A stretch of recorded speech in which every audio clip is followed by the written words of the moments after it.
Drop the gun! Show me your hands! Governor Kim Reynolds of the great state of Iowa signed a school choice bill allowing any Iowa student to use public money to pay for private school tuition, saying, "For the first time, we will fund students, not systems." Both Arizona and Florida have similar school choice bills.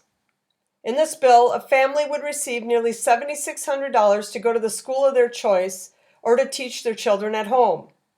So I wanted to start a research project on this and check back in on it each year for the next few years to see if the public schools get better or not as a result. Crime, including murders in Des Moines, have been really high in the first part of the 2023, alarmingly high actually. So I'm going to take a look at public schools in the Des Moines area, the good and the bad, to see where they are now, and next year we'll follow up and see if the schools have gotten any better or not, or if doing this actually made them get worse, or if nothing changed. There are 58 public schools in Des Moines. Only 5 of these schools get a 6 out of 10 or higher rating. Those 5 would be considered good schools, and the Coles Elementary and Downtown School would be considered very good schools. So we'll take a look at 4 schools, one from North, South, East, and West Des Moines, at random, just to have a baseline. Starting with North High School. It's located, as named, north of downtown. The school is extremely diverse. 56% of the students are at grade level for math, and 65 are proficient at reading.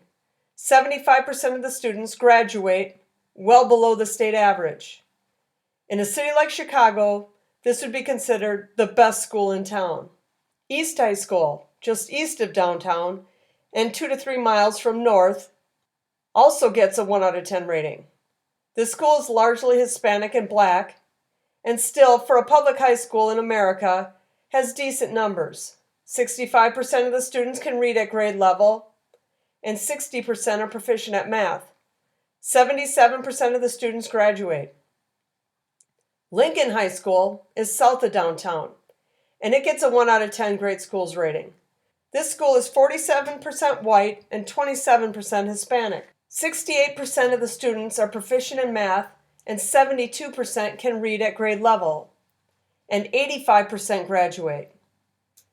The schools that usually get 1 out of 10s hardly have any kids that can read or do math, and although these schools are only at 60 to 70%, by American public school standards, that's pretty good.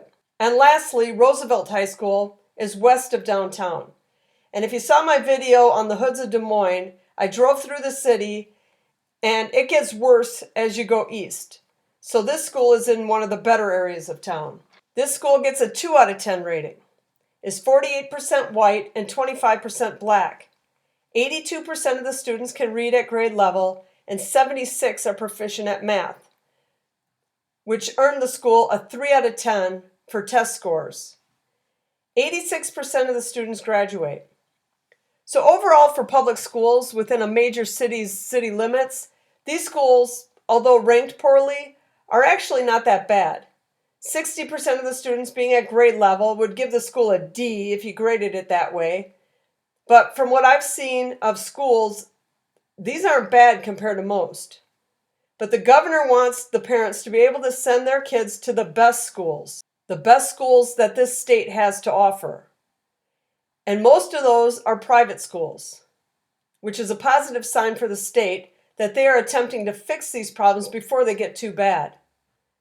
These 4 schools I used were chosen completely at random, by their location. There may be better or worse schools, but I just wanted one from each area.